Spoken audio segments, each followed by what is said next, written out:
हिंदी में यूपीएससी की तैयारी से संबंधित प्रोग्राम्स को देखने के लिए सब्सक्राइब करें स्टडी IQIAS हिंदी। हेलो दोस्तों, मैं मनोज कुमार आप सभी लोगों का स्वागत करता हूं आपके अपने चैनल स्टडी IQIAS हिंदी पर। दोस्तों, आधुनिक भारत के इतिहास की श्रृंखला में आज हम लोग बात कर रहे हैं पिछली क्लास का आगे वाला टॉपिक, यानी कि उसका second part, British east India company की बंगाल विजय को लेकर के। पिछली क्लास में हम लोगों ने एक टॉपिक देखा था कि किस तरीके से ब्रिटिश ईस्ट इंडिया कंपनी और क्लाइव ने बंगाल पर अपना कब्जा करने का प्लान किया था कि किस तरीके से बंगाल के जो रिसोर्सेज हैं उनको वो यूटिलाइज करें, किस तरीके से बंगाल जैसा जो रिचेस्ट प्रोविंस है, इंडिया का सबसे धनी प्रांत है, समृद्ध प्रांत है, उस पर अपना कब्जा करके उसके रिसोर्स को यूटिलाइज करें। ये उनका पर्पस था और इस मामले में वो लोग प्लासी के युद्ध के माध्यम से वहां पर एक तरीके से अपना पैर जमाने में सफल हो गए। अब इसके आगे क्या हुआ, उन्होंने मीर जाफर को वहां का नवाब बनाया और उससे बहुत सारे उपहार और तमाम तरह के जो गिफ्ट्स वगैरह हो सकते हैं या अन्य प्रकार के जो वहाँ से धन निकालने के तरीके हो सकते हैं, वो सभी निकाल करके वो अपने व्यापार को मुफ्त व्यापार में बदलना चाहते थे। यानी कि कंपनी का ऊपर से आदेश था कि कंपनी के लोग भारत से अपना निवेश खुद निकालें, और इसी क्रम में कंपनी यहाँ पर लग चुकी थी। आज उसके आगे हम लोग चर्चा करेंगे कि किस तरीके से बक्सर का युद्ध हुआ, किस तरीके से इलाहाबाद की संधियां हुई और उसके बाद बंगाल में कैसे द्वैध शासन की अवधारणा को लागू किया गया। तो ये सभी टॉपिक आज हम लोग डिस्कस करने वाले हैं, तो सभी लोग जल्दी जल्दी क्लास को ज्वाइन करिए। और यहां से ध्यान रखिएगा, इतिहास की पूरी एक धारा बदलने वाली है, इतिहास की एक समझ बदलने वाली है आप लोगों की, ठीक है ना। तो ये ऐसा वैसा सिंपल टॉपिक मत समझिएगा कि बंगाल को जीत लिया। अगर ब्रिटिश ईस्ट इंडिया कंपनी के पास बंगाल नहीं होता तो समझ लीजिएगा कि भारत का इतिहास कुछ और होता।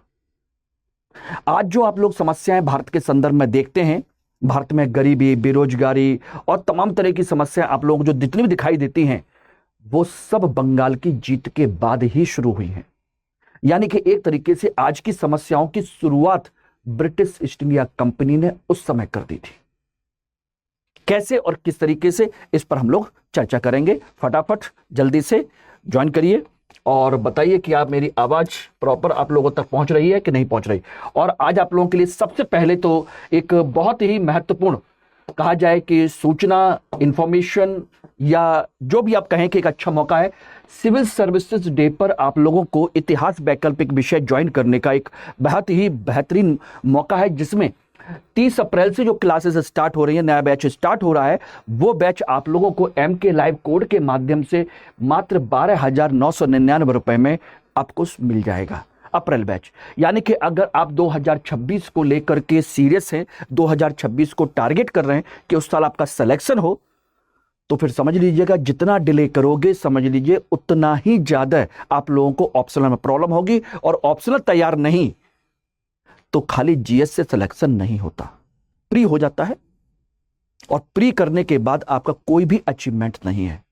ऐसे हजारों लाखों स्टूडेंट आपके चारों तरफ घूम रहे हैं जिन्होंने प्री पास किया, मींस कभी नहीं निकला। इसलिए इस बात को मानिए कि आपका वैकल्पिक विषय आपको उस रेंज तक लेके जाता है जहां सिलेक्शन ना हो रहा हो तो सिलेक्शन करवाता है, और आपकी रैंकिंग कम हो तो रैंकिंग ऊपर लेकर के जाता है। अगर आप चाहते हैं कि 300 प्लस नंबर आए तो इतिहास वैकल्पिक विषय को अभी मेरे साथ ज्वाइन करिए, बहुत ही सिंपल तरीके से, ठीक है ना, और कम से कम अमाउंट में, जिसमें सारी फैसिलिटीज आप लोगों के लिए अवेलेबल हैं। फटाफट कीजिएगा और MK लाइव कोड लगाना भूलिएगा मत। इस टेलीग्राम ग्रुप को आप ज्वाइन कर सकते हैं, जिसमें आपको सभी क्लासेस का मटेरियल और इंपॉर्टेंट इन्फॉर्मेशन मिलती रहती है। और ये मेरा कॉन्टैक्ट डिटेल है, जिसके थ्रू अगर कोई भी डाउट होता है, कोई भी चीज़ होती है, तो मुझे यहाँ कनेक्ट कर सकते हैं। टेलीग्राम, व्हाट्सएप कॉल कर सकते हैं, वो मैसेज कर सकते हैं, ठीक है ना। कॉल का ऑप्शन इसमें अवेलेबल नहीं है। ओके एवरीवन, चलिए, तो पिछली क्लास में हम लोगों ने देखा था कि बंगाल का नवाब कैसे बना, उसमें शुरुआत किस तरीके से मुर्शिद कुली खां ने की, फिर उसके बाद सुजाउद्दीन, सरफराज खां, अलीवर्दी खां और सिराजुद्दौला। यहां तक हमने प्लासी के युद्ध के बाद हम लोगों ने देख लिया था किस तरीके से क्या क्या चीजें हुई, ठीक है ना। और प्लासी के युद्ध के बाद 1757 से लेकर के 1760 यानी कि 3 साल तक मीर जाफर को यहां का नवाब बनाया गया और मीर जाफर ने कंपनी को और क्लाइव को बहुत सारे उपहार दिए थे। मैंने आपको बताया था कि क्लाइव को व्यक्तिगत तौर पर 24 परगना की जागीर दी गई और लगभग 2.5 लाख रुपए उसको इनाम के तौर पर दिए गए।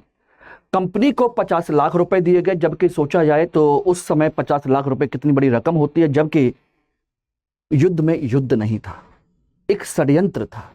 ना उतने लोग उनके मारे गए ना कुछ हुआ। अब सोचिए केवल 3 साल के लिए नवाब बनने के बदले में कितना सारा अमाउंट आप लोगों ने पे कर दिया। ये कहीं ना कहीं भारतीय लोगों की अपनी कमियां हैं, जिस वजह से विदेशी लोग आकर के हमारे यहां हमारे ऊपर शासन किए हैं। अगर इस समय सोचिएगा मीर जाफर ने यह षड्यंत्र में भाग ना लिया होता तो आप बताइएगा बंगाल का इतिहास क्या होता। बंगाल में क्या उनको पैर जमाने का मौका मिलता ब्रिटिश ईस्ट इंडिया कंपनी को? बंगाल के रिसोर्स उनको मिलते, जिस रिसोर्स के माध्यम से उन्होंने मैसूर को जीता, उसी के माध्यम से उन्होंने मराठों को जीता, उसी के माध्यम से उन्होंने दिल्ली पर कब्जा किया, अवध को कंट्रोल किया। यहीं के रिसोर्स थे। और आज जो बंगाल आप देखते हैं उसकी हालत क्या है? उस समय सबसे धनी प्रांत था, राजधानी बनाई उन्होंने। खैर ये सब चलता रहा और इस पीरियड में मीर कासिम से क्योंकि एक बार मिल गया तो कंपनी को अब इसके कहते ना कि मुंह खून लग जाना, तो वो खून लग चुका था। स्थिति ये हो गई थी कि कंपनी बार बार इनके पास मीर जाफर के पास पहुंचती और पैसे की डिमांड करती कि लाओ भाई। तो एक समय ऐसा आ गया कि मीर जाफर खुद परेशान हो गया पैसा देने के बदले में कि मैं कहां से लाऊं। जनता के ऊपर भी कितना टैक्स लगाया जा सकता है, कितना, किस तरीके से उसको कब्जा किया जा सकता है कि सारा लूट लिया जाए और इनको दे दिया जाए? संभव नहीं है। तो जब मीर जाफर प्रॉपर तरीके से इनको गिफ्ट देने में सक्षम नहीं हुआ तो कंपनी ने फिर यह सोचा और कि भाई क्यों ना हम इसके बाद किसी और को शासक बना दें तो उसके बदले में फिर गिफ्ट मिलेगा। इसीलिए इस समय 1760 में कंपनी का जो गवर्नर था, कंपनी का गवर्नर, उसका नाम था वेंसी टार्ट। वेंसी टार्ट ये रहा। और इसने ये प्लान बनाया नवाब को बदलने का। नवाब बदलने की योजना जो पहले उन्होंने किया वही उन्होंने फिर से करने का प्लान बनाया। और इस क्रम में उन्होंने मीर जाफर के दामाद मीर कासिम को अपॉइंट किया, ठीक है ना, मीर कासिम। और इस तरीके से मीर कासिम अगला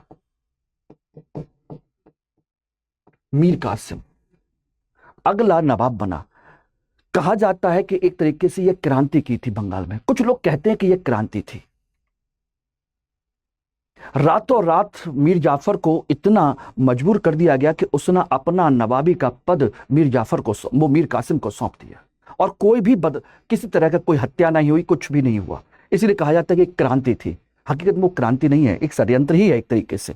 तो मीर कासिम बना और मीर कासिम का जो टाइम पीरियड रहा 1760 से लेकर के 63, यानी कि ये भी मात्र 3 साल के लिए ही रहा था। और इसने भी बदले में कुछ उपहार दिए। इसी के लिए तो कंपनी कर रही थी। और इस समय तक ध्यान रखिएगा, कंपनी सत्ता नहीं चाहती थी, वो बस ये चाहती थी कि यहां से पैसा मिले, सारी चीजें मिले। और उपहार में क्या दिया इसने? वर्धमान,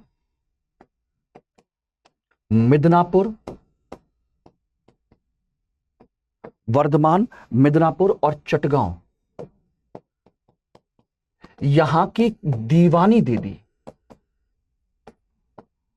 रुपया पैसा तो खैर दिया ही था, यहां की दीवानी कंपनी को दे दी कि भाई यहां से टैक्स वसूल लीजिए और अपना खर्च निकालिए। यानी कि परमानेंट सोर्स ऑफ इनकम उनको बना दिया गया, परमानेंट सोर्स ऑफ इनकम। लेकिन जैसे ही मीर कासिम बना, मीर कासिम को पता था कि कंपनी से पार पाना आसान नहीं है, और कंपनी को भी पता था कि मीर कासिम मीर जाफर जैसा नवाब नहीं है। फिर भी दोनों लगे रहे और मीर कासिम ने काफी हद तक प्रयास किया कि वह जनता के भले के लिए काम करें और कंपनी पर नियंत्रण करने का प्रयास करें। इस क्रम में मीर कासिम के अधीन बंगाल के अंतर्गत हम देखें तो मीर कासिम का पहला प्रयास प्रजा की सुरक्षा, ये उसका पहला प्रयास था, और कंपनी पर नियंत्रण। जैसे मैं बना रहा हूं उसी तरीके से आप इसको देख सकते हैं, समझ सकते हैं और याद भी कर सकते हैं इसी पैटर्न पर। तो मीर कासिम ने नवाब बनने के बाद पहला काम किया कि भाई प्रजा और राज्य की सुरक्षा की जाए और कंपनी पर नियंत्रण किया जाए, जिससे कि बंगाल को ना लूटा जा सके, उसके रिसोर्स ना लूटे जा सके। और इसके लिए उसने कई सारे उपाय किए। इसके अंतर्गत उसका दूसरा उपाय था कि भाई कंपनी से दूर हटा जाए, इसीलिए उसने राजधानी परिवर्तन का उपाय किया। राजधानी परिवर्तन का उपाय किया कि भाई इससे दूर चला जाए, और इसीलिए वो राजधानी बंगाल से हटा करके बिहार ले गया, यानी कि मुर्शिदाबाद से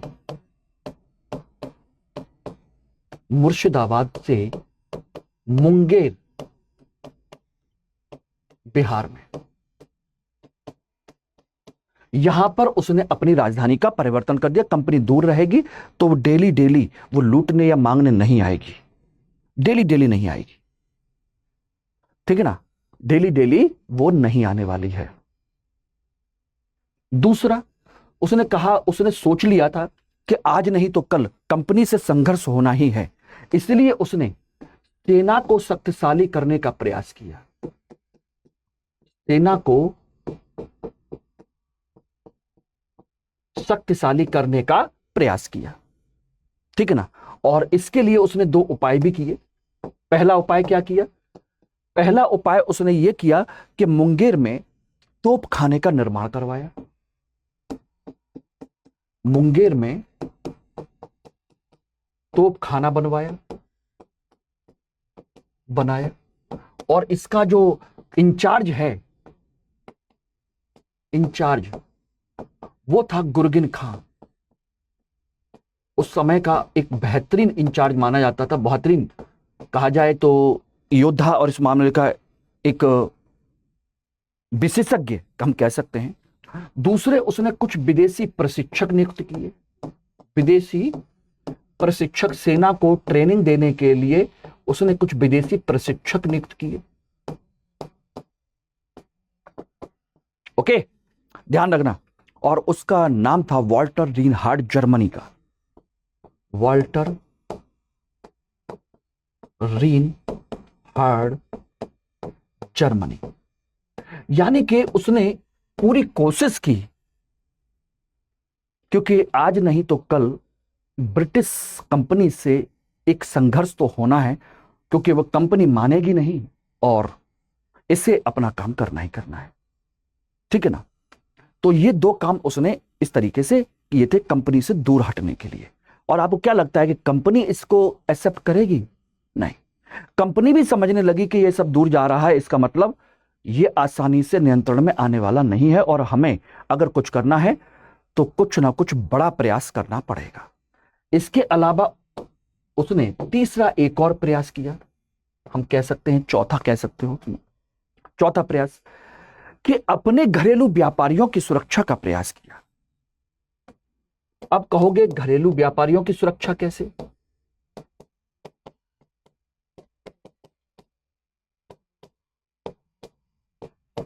भाई, कंपनी को 1717 के शाही फरमान से विशेष छूट मिल चुकी थी। कंपनी को विशेष छूट मिल चुकी थी, और उसके माध्यम से उनको दस्तक का अधिकार मिल गया था, यानी कि बिना टैक्स दिए वो अपना माल चुंगी से निकाल सकते थे। अपना माल चुंगी से निकाल देना, ठीक है ना, क्योंकि उनको साल का 3000 रुपए देना था बस, सिर्फ बंगाल, बिहार, उड़ीसा, तीनों जगह से। और कंडीशन ये हो गई थी कि वो टैक्स फ्री माल लेके जाते थे, भारतीय व्यापारी चुंगी देते थे। अब 100 रुपए का माल है, ब्रिटिश कंपनी 100 रुपए का माल 100 रुपए में लेके जा रही है और भारतीय व्यापारी 100 रुपए पर 10 रुपए का टैक्स देकर के 110 रुपए में लेके जा रहा है। तो भारतीय व्यापारी का अपना देश का अपना माल महंगा जा रहा है और विदेशी कंपनी सस्ता लेके जा रही है। और कंपटीशन करना हो मार्केट में तो भारतीय व्यापारी तो पिछड़ गए। भारतीय व्यापारी टैक्स दे रहे हैं और विदेशी कंपनी कोई टैक्स नहीं दे रही। अब बताओ कैसे होगा। इसीलिए उसने घरेलू व्यापारियों की सुरक्षा के लिए उसने क्या किया कि सभी के लिए, सभी को चुंगी मुक्त कर दिया। यानी कंपनी के दस्तकों के दुरुपयोग को रोकने के लिए उसने सभी को चुंगी से मुक्त कर दिया कि भाई अब कोई प्रॉब्लम नहीं है। लेकिन इसमें एक झोल और भी था, केवल इतना नहीं था। कंपनी अपने साथ क्या करती थी कि अपने माल में भारतीय व्यापारियों का माल को रख करके भी चुंगी पार करा देती थी। और भारतीय व्यापारी कंपनी के माल के साथ अपना क्यों रखते थे? क्योंकि अगर वो अपना माल लेकर के जाएंगे तो 10% का टैक्स देना पड़ेगा। ये मैंने एक अंदाज बताया, 10%, एक एग्जाम्पल के तौर पर। और अगर वो ब्रिटिश कंपनी के माल के साथ भेज देते हैं तो वो 2%, 3%, 4% में कंपनी को देकर के अपना माल फ्री कर सकते हैं। तो हर व्यापारी, हर व्यक्ति अपना थोड़ा सा मुनाफा चाहता है, थोड़ा सा फायदा चाहता है। तो सोचिए कि भारतीय व्यापारी 5% या 4% चुंगी देकर के कंपनी को अपना माल उनके साथ फ्री करवा ले रहा है। तो इससे व्यापारियों को लाभ तो हो गया, लेकिन सरकार को यानी कि नवाब को नुकसान हो रहा है। क्या नुकसान हो रहा है? उसका सारा माल उसकी चुंगी से जा रहा है लेकिन टैक्स मिल ही नहीं रहा। और भारतीय व्यापारी कम दे रहे हैं या कम ज्यादा दे रहे हैं टैक्स, लेकिन वो टैक्स दे रहे हैं। और टैक्स मिल किसको रहा है? कंपनी को, जिसको लेने का कोई अधिकार नहीं। यानी कि वो भ्रष्टाचार कर रहे थे, करप्शन कर रहे थे। यानी कि वो हर तरीके से भारतीय माल को लूटने की कोशिश कर रहे थे। ठीक है ना? तो ये कंडीशन हो गई। और जब इस तरह की कंडीशन हो गई तो फिर आप समझ लीजिएगा, इस परिस्थिति में जब इतना ज्यादा कुछ हो गया तो कंपनी ने 1763 में ढाका में पुनः मीर जाफर को नवाब बनाया। मीर जाफर को नवाब बनाया। और इस वजह से मीर कासिम ने क्या किया? मीर कासिम ने कंपनी की बिहार में जितनी भी बस्तियां हैं, मोस्टली कंपनी की बस्तियों पर आक्रमण कर दिया,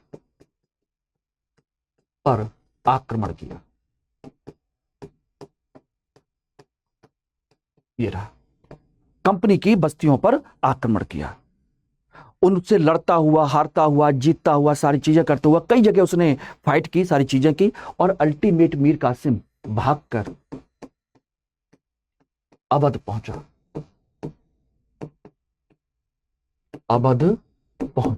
ये रहा। और अवध में उसने पहुंच करके यहां पर एक संघ का निर्माण किया, संघ बनाया। और उस संघ में कौन कौन है? उस संघ में है आपके 3 लोग। त्रिदलीय संघ कह सकते हैं। एक तरफ तो है मीर कासिम, दूसरी तरफ है अवध का नवाब सुजाउद्दौला, अवध का नवाब। और तीसरा है आपका शाह आलम, मुगल बादशाह। ये भी उस समय आपके लखनऊ में ही अवध के नवाब के यहां शरण लिए हुए थे, या कह लीजिए एक तरीके से अप्रत्यक्ष तौर पर बंदी बनाए हुए थे, तो वहीं रहते थे। ठीक ना? तो इन तीनों का एक संघ बन गया। अब मुझे बताइए कि यहां तक जिस तरीके से पैटर्न पर मैं बता रहा हूं, पॉइंट फॉर्म में आसानी से चीजें याद हो सकती हैं कि नहीं हो सकती? पहला, दूसरा, तीसरा, चौथा, और उसके पीछे की कहानी। और ध्यान रखिएगा, पॉइंट इतने ही याद करने हैं, पीछे की सिर्फ कहानी आपके दिमाग में होनी चाहिए। बस। और ये उसका घटनाक्रम है कैसे कैसे। अगर आप लोगों ने इस तरीके से इस पैटर्न पर अपने इतिहास का हर सब्जेक्ट को पढ़ लिया, इतिहास तो बहुत आसान हो ही जाएगा, और हर सब्जेक्ट को पढ़ लिया, तो कभी जिंदगी में कोई चीज भूलेंगे नहीं माय डियर, ये ध्यान रखिएगा। तो इस क्लास का कराने का पर्पस केवल और केवल मॉडर्न इंडिया पढ़ाना नहीं है, बल्कि बहुत सारी ऐसी चीजें आप लोगों को कराना है जो आपके एग्जाम के पॉइंट ऑफ व्यू से आपके काम आएंगी और आपके सिलेक्शन में सहयोग करेंगी। इस तरीके से चीजें आपके दिमाग में फ्रेम भी हो जाएंगी और आराम से आंख बंद करके इन 4 पॉइंट को सोचोगे तो इजीली रिकॉल भी हो जाएगा। वरना नोट्स बनाते रहिए लाइन बाय लाइन, कभी याद नहीं होंगे। ठीक है ना। तो ये एक सिचुएशन हुई, और जब ये तीनों हुई, तीनों ने मिलकर के बक्सर का युद्ध, बक्सर जगह जो आपके बिहार में है, वहां पर 22 अक्टूबर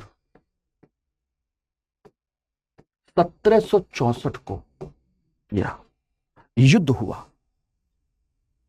और इसमें कौन कौन है?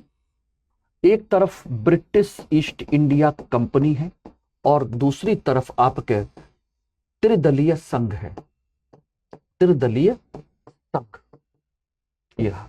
और ये आमने सामने का युद्ध हुआ, पहली बार कंपनी का आमने सामने का युद्ध।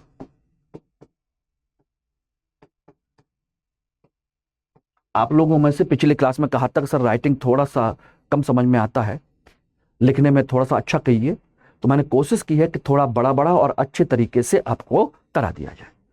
और ये त्रिदलीय संघ हुआ, यानी कि मीर कासिम, शुजाउद्दौला, शाह आलम, और इसमें आमने सामने के युद्ध में ब्रिटिश ईस्ट इंडिया कंपनी जीती और ये त्रिदलीय संघ जो है ये हार गया। और एक तरीके से इस बक्सर के युद्ध के हारने के बाद इस तरीके से अप्रत्यक्ष तौर पर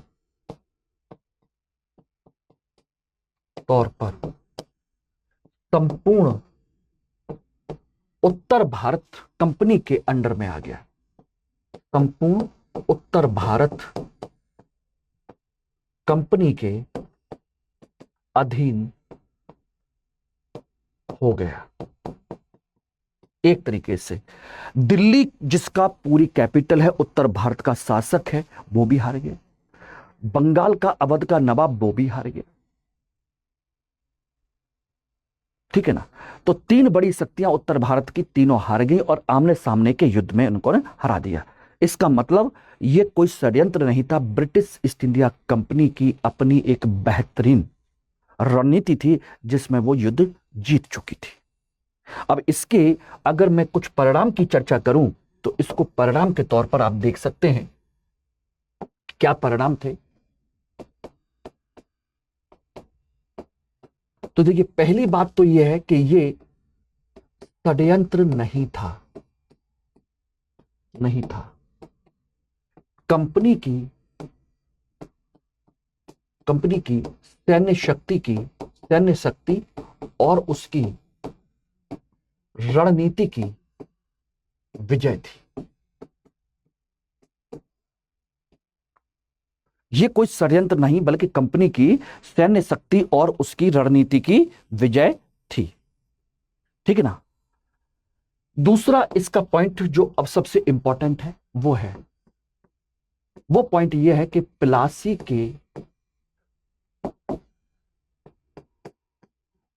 के परिणामों को पुष्ट कर दिया,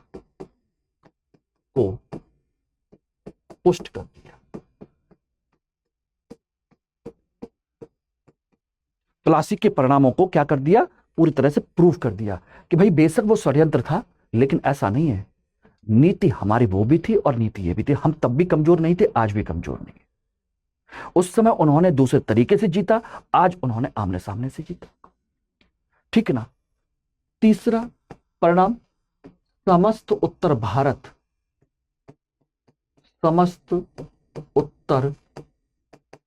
भारत पर नियंत्रण, ये रहा। ठीक ना।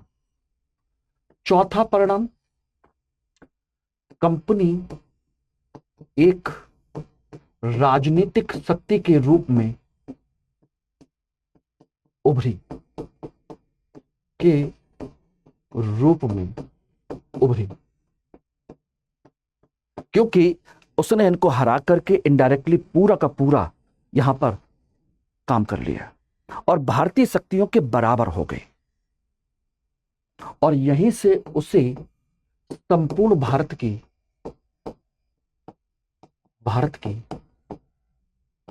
विजय की प्रेरणा मिली।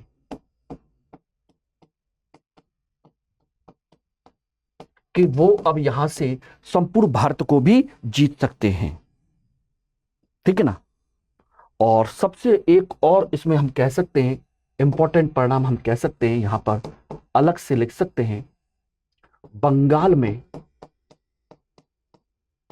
यहीं से द्वैध शासन की शुरुआत, द्वैध शासन शुरू और शोषण प्रारंभ हो गया।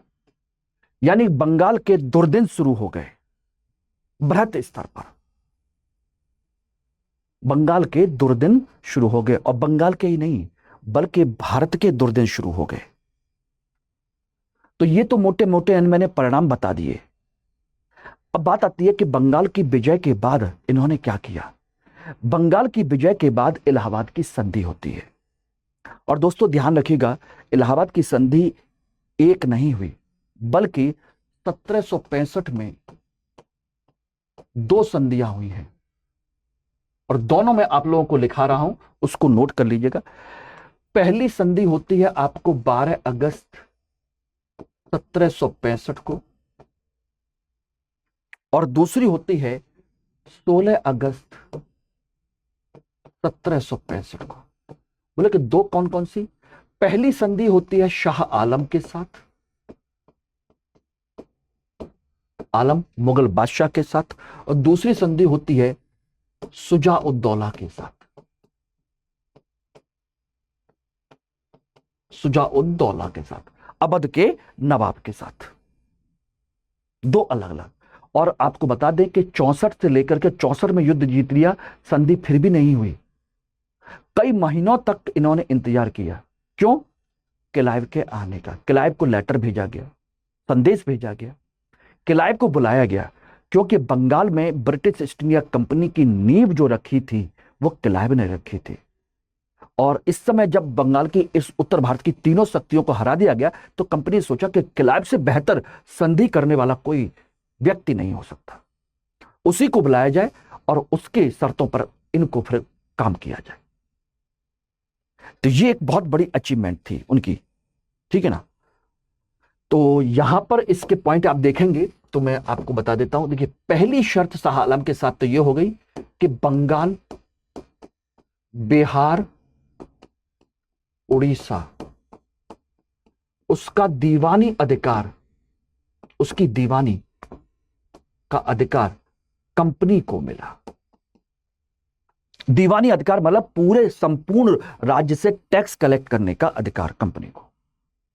इसके बदले में कंपनी क्या करेगी? कंपनी मुगल बादशाह को क्या देगी? 26 लाख रुपया प्रतिवर्ष देगी। 26 लाख रुपया प्रतिवर्ष देगी। क्यों देगी भाई? बंगाल का नवाब भी तो देता था, क्षेत्र और टेरिटरी तो मुगल बादशाह की है। और कंपनी इस समय यह नहीं चाहती थी कि मुगल बादशाह के खिलाफ कोई काम करे, क्योंकि वो अभी नई नई है, कोई रिस्क लेना नहीं चाहती थी।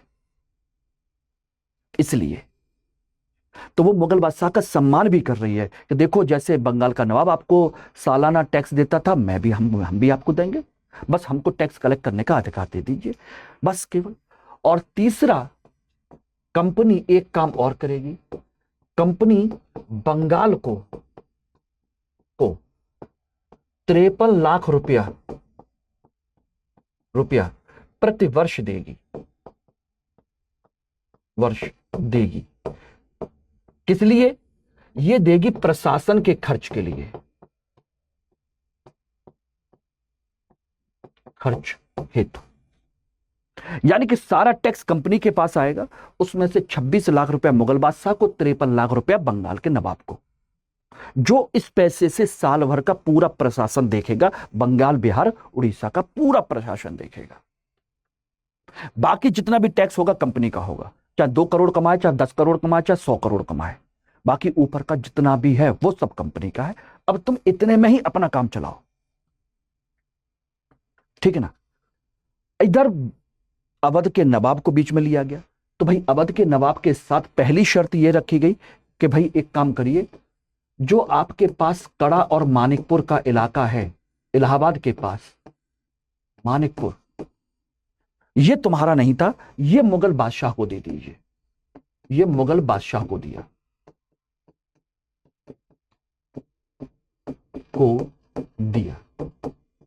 कि इसे आप मुगल बादशाह को सौंप दीजिए। और आप बीच में युद्ध में क्यों आए, आपको क्या जरूरत थी, तो उसके बदले में 50 लाख रुपया युद्ध हर्जाना दीजिए। देगा कौन? अवध का नवाब देगा। तीसरा एक काम और करोगे, बनारस और गाजीपुर की जो जागीर है राजा बलवंत सिंह को दी जाएगी, जो कंपनी का बहुत ही वफादार है। बनारस की जागीर जो अवध के नवाब के अंडर थी, और गाजीपुर की जागीर कंपनी के वफादार राजा बलवंत सिंह को दी जाएगी, सिंह को मिलेगी, को जाएगी, राजा बलवंत सिंह को दिया गया। और चौथा, कंपनी क्या लेगी? कंपनी अवध में कर मुक्त व्यापार करेगी। अवध में कंपनी को कर मुक्त करने, कर मुक्त व्यापार की छूट, व्यापार की छूट। तो 4 पॉइंट इधर और 3 पॉइंट इधर, 7 पॉइंट, 2 संधियां, इतना याद रखने हैं। और इसके परिणाम आपको ये आपके ये रहे 6 पॉइंट। इस तरीके से आपके प्री के लिए भी, मेंस के लिए भी, हर एंगल से इतना सफिशिएंट है। इससे बाहर कोई पॉइंट नहीं है और ना कुछ करने की जरूरत है, ये ध्यान रखिएगा, ठीक है ना, ध्यान रखना।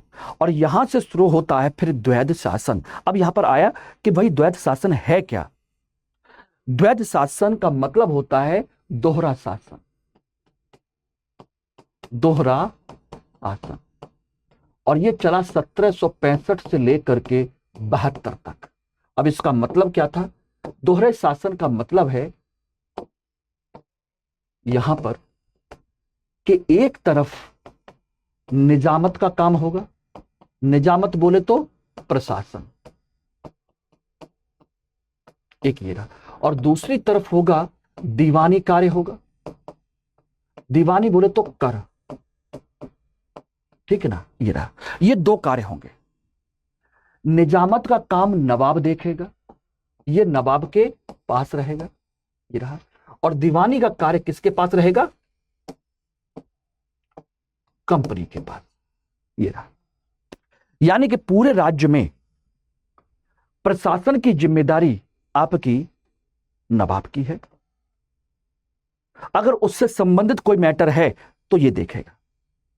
और दीवानी पैसे का मामला है, कोई भी मुद्दा है, कर संग्रह की कोई बात है, तो वो कंपनी देखेगी, इस तरीके से। तो ये 2 शासन की व्यवस्था यहां पर हो गई। क्लियर है?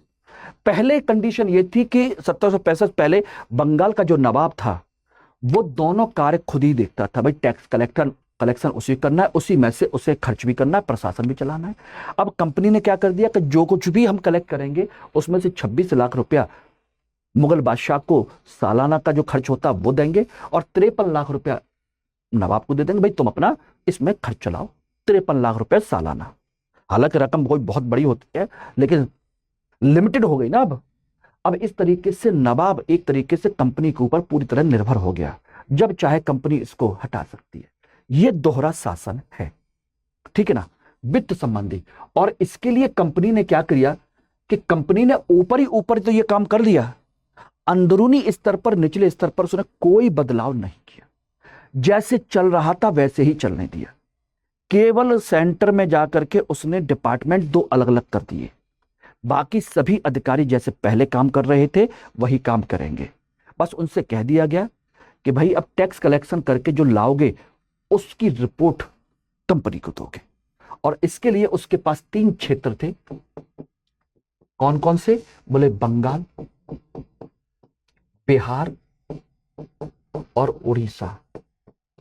बोले ये 3 क्षेत्र थे और तीनों के लिए कंपनी ने 3 उप नवाब नियुक्त किए थे, 3 दीवान नियुक्त किए थे। उप नवाब के लिए या दीवान के लिए, तो यहां पर जो दीवान बनाए गए, दीवान, बंगाल का जो दीवान बनाया गया उसका नाम था मोहम्मद रजा खां। मोहम्मद रजा खां। बंगाल का राजा सिताव राय, सिताव राय, और उड़ीसा का राय दुर्लभ, राय दुर्लभ। इन तीनों से कह दिया गया कि भाई वित्त संबंधी सारी चीजें टैक्स कलेक्ट करके अपने अपने क्षेत्र से कंपनी को पहुंचाओगे, और प्रशासन संबंधी कोई भी इंफॉर्मेशन है, कोई भी चीज है, तो वो किसके पास पहुंचाओगे? नवाब के पास। और पैसे की गतिविधियां हमको कंपनी को आप पहुंचाओगे। और इस तरीके से ये सारी चीजें चलती रही। और 1772 में जब देखा कि कंपनी ने पूरा कब्जा कर लिया, कंपनी सारी चीजों को समझ गई, सारी चीजें देखने लगी, तो फिर बंगाल पर उसने प्रत्यक्ष नियंत्रण कर लिया। यह उसका कंसेप्ट था। होपफुली कि आपको समझ में आ गया होगा, ठीक है ना। अब यहां से एक क्वेश्चन बना हुआ है, उसको आप देख सकते हैं। 1765 में दीवानी प्रदान किए जाने के बाद ब्रिटिश सबसे पहले निम्न में से किस पर्वतीय जनजाति के संपर्क में आए थे? 2002 का क्वेश्चन है। गारो, खासी, कुकी, टिपरा, बताइए। तो दोस्तों इसका आंसर है गारो। गारो एक्चुअली में बंगाल, बिहार, उड़ीसा ये तो है ही, बंगाल में असम का इलाका भी था, और अपने क्षेत्र विस्तार करते करते ये पहुंच गए कहां पर? गारो, खासी, जयंतिया, असम के ऊपर वाले इलाके में। तो सबसे पहले वही जनजाति इनके संपर्क में आई और उन पर उन्होंने अपना कब्जा करके टैक्स के दायरे में लेने का प्रयास किया, जिसका उन लोगों ने काफी विरोध किया था। बाद में जाकर के स्थिति यह हो गई कि सन 1800 के बाद में जाकर कंपनी ने उस क्षेत्र पर कब्जा ही कर लिया, इसलिए सबसे पहले यही आए थे। दूसरा क्वेश्चन, 18वीं सदी में भारत में लड़े गए युद्धों का निम्न में से सही कालानुक्रम कौन सा है? 2005 का क्वेश्चन है। वांडीवास, बक्सर, अंबर और प्लासी। अंबर, प्लासी, बांडीवास, बक्सर, बांडीवास, प्लासी, अंबर, बक्सर, ठीक ना। अंबर, बक्सर, बांडीवास, प्लासी, ठीक है ना। बताइए क्या है? तो आपको मैं बता दूं कि इस क्रम में देखा जाए तो जो सबसे पहले 1749 से लेकर के 54 तक, ये आपको याद है एंग्लो कर्नाटक वार, एंग्लो फ्रेंच वार। तो ये एंग्लो फ्रेंच वार में आपका अंबर का युद्ध हुआ, अंबर युद्ध, अंबूर का युद्ध भी कहते हैं इसको, 1749 में, जिसमें फ्रांस और उसके सहयोगी मुजफ्फर जंग और चांदा साहब ने मिलकर के नासिर जंग और अनवरुद्दीन को हरा दिया था। तो सबसे पहले आपका यह हुआ। उसके बाद आएंगे तो आपका कौन सा युद्ध है? 1757 प्लासी, 1760 बांडीवास फ्रांसीसी कंपनी के साथ में, और 1764 बक्सर। अब आराम से देख लीजिए, अंबर, प्लासी, बांडीवास, आंसर आपका, ठीक है ना। निम्नलिखित कथनों पर विचार कीजिए। पानीपत के तृतीय युद्ध में अहमद शाह अब्दाली ने इब्राहिम लोदी को पराजित कर दिया। तीसरे आंग्ल मैसूर युद्ध में टीपू सुल्तान की मृत्यु हो गई।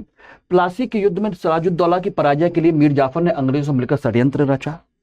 कौन सा कथन सही है? 1, 2, 3, एक केवल 3, 2 और 3 उपरोक्त में से कोई नहीं। पहली बात तो यह है कि पानीपत का तीसरा युद्ध इब्राहिम लोदी के खिलाफ नहीं हुआ था, बल्कि अहमद शाह अब्दाली का मराठाओं के खिलाफ हुआ था, मराठा के खिलाफ। और पहला युद्ध हुआ था बाबर और इब्राहिम लोदी के बीच में। बात क्लियर? इसलिए यह तो हो गया गलत। तीसरे आंग्ल मैसूर युद्ध में टीपू सुल्तान की मृत्यु हुई? नहीं, टीपू सुल्तान की मृत्यु हुई चौथे युद्ध में, चौथा युद्ध 1799 में उस मृत्यु हुई। इसलिए यह भी गलत है। तो सोचिएगा, यह भी गलत, यह भी गलत, और अब आप समझ सकते हैं। तीसरा देखते हैं, प्लासी के युद्ध में सिराजुद्दौला की पराजय के लिए मीर जाफर ने षड्यंत्र किया था? बिल्कुल किया था। आंसर हो गया केवल 3। ये सही है। तो ये रहे आपके सभी इंपॉर्टेंट टॉपिक। और सिविल सर्विसेज डे सेल का बेनिफिट केवल और केवल आपको हिस्ट्री ऑप्शनल में ही नहीं मिल रहा है, बल्कि जीएस में भी आप अप्रैल बैच ज्वाइन कर सकते हैं। 24 अप्रैल से ये बैच स्टार्ट हो रहा है और ये मात्र MK लाइव कोर्स से मिल जाएगा 28,999 रुपए में। आपका ये बैच अप्रैल का मॉर्निंग बैच सुबह 8 बजे से, और ये बैच मेरे साथ शुरू हो रहा है आपकी मॉडर्न इंडिया के साथ में।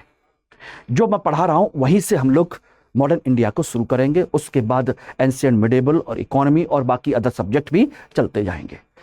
हिस्ट्री एंड इकोनॉमी कंप्लीट वो मैं पढ़ा रहा हूं। मेरे साथ ज्वाइन करना है तो MK लाइव कोड यूज करके इस समय इस डिस्काउंट का बेनिफिट लीजिए और अपनी तैयारी को एक सिस्टमेटिक पैटर्न पर लेकर के चलिए, ठीक है ना?